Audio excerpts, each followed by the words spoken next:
So, 2025 has been a big year for movies, whether they have made a positive or a negative impact with critics or at the box office. And today I will be reflecting on what we have been given this year, whilst giving my thoughts on some of the big movies. Hello guys, my name is Joe from Frame by Frame News, where we discuss everything film and TV. Now I've only seen 24 films this year, so those will be the main films that I focus on, yet some films that I did not get the chance to see, but still had an impact on this year, such as Zootopia 2 and Snow White, I will still use but not be expressing my opinions on. So with that all said, let's rewind to the start of the year. In January, I did not see any new releases. However, there were a couple big films such as Dogman. This film was released by DreamWorks and based on the books by Dave Pilkey. January also saw the release of Flight Risk, which is said to be one of the worst films of this year, as it used AI for its opening sequence and was rumoured to have an AI script. This also starred Mark Wahlberg.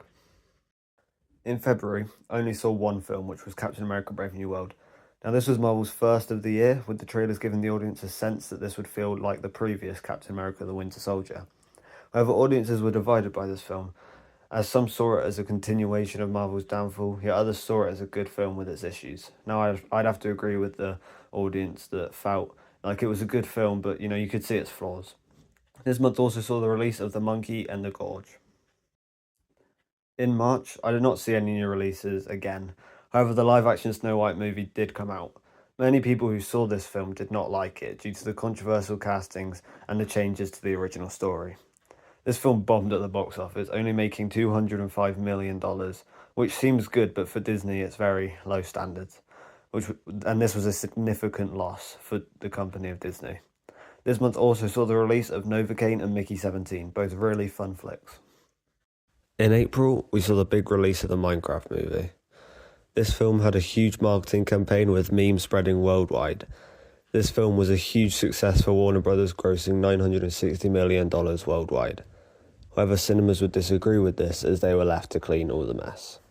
This month also saw the release of Sinners, which was a huge success for an original movie directed by Ryan Coogler, who previously directed the Black Panther series, and this was seen as one of the best films of 2025, and I would maybe have to agree with that.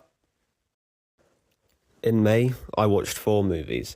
Thunderbolts, which was the first one, and this was the next Marvel movie, being a success critically, as audiences loved the characters and story, yet didn't do so well at the box office, only grossing $382 million worldwide.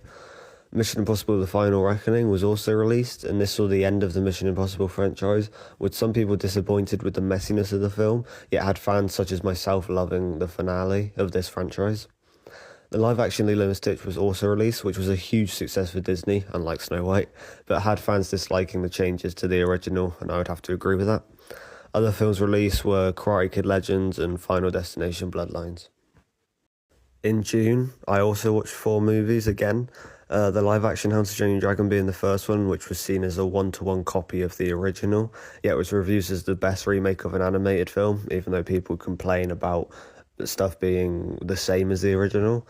The F1 movie was also seen as a success for an original movie, as it grossed $631 million worldwide, and the F1 movie was very good, and it starred Brad Pitt.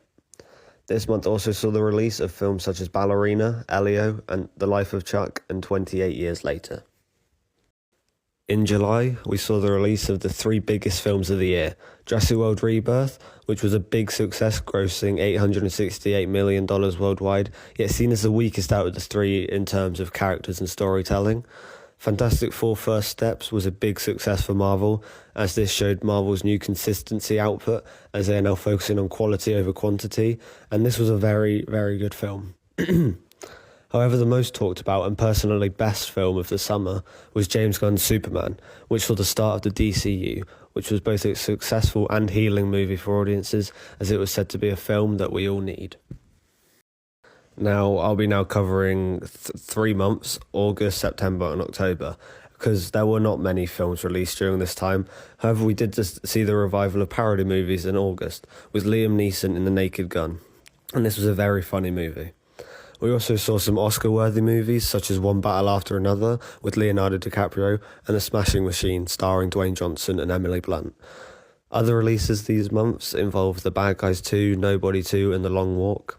All very good movies. In November, the release of Edgar Wright's new film, The Running Man, was released. This was seen as one of his weakest films, yet still very good and enjoyable, and I really enjoyed this one. Wicked for Good was also released, and this was a financial success, yet very disappointing to fans and the general audience.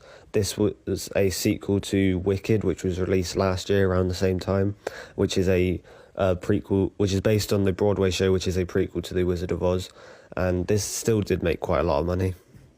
Zootopia 2, with only a short time being out, has already made $916 million worldwide, so it's a strong contender for the biggest box office of the year. Finally, in December, there was the release of Avatar: Fire and Ash. This is the third installment in one of the highest grossing franchises, with only like 3 movies now, and was seen as the worst of the 3 from critics, whilst fans of the franchise saw it as similar to the others, and I would say it is sort of on the same level. The film is currently sitting at $347 million worldwide, which will probably increase in the coming weeks. This month also saw the release of Wake Up Dead Man, which was the third installment in the Knives Out trilogy, and Five Nights at Freddy's 2. Overall, I did really enjoy this year of movies, and I would say my top 3 movies are number 3 being the F1 movie, number 2 being Sinners, and the first one obviously being Superman. Now, I would talk about the TV shows that released in 2025, however, I don't think I watched enough to make a valid opinion. I only really watched like 4, so overall, but I did compile a list of shows that I did watch and really enjoyed. So that pretty much wraps up the biggest films released of 2025, and I can say that this was a very good year for movies, as we had very successful films both critically and at the box office. Let me know what you guys think. Thank you all for watching. This has been Frame by Frame News. Take care.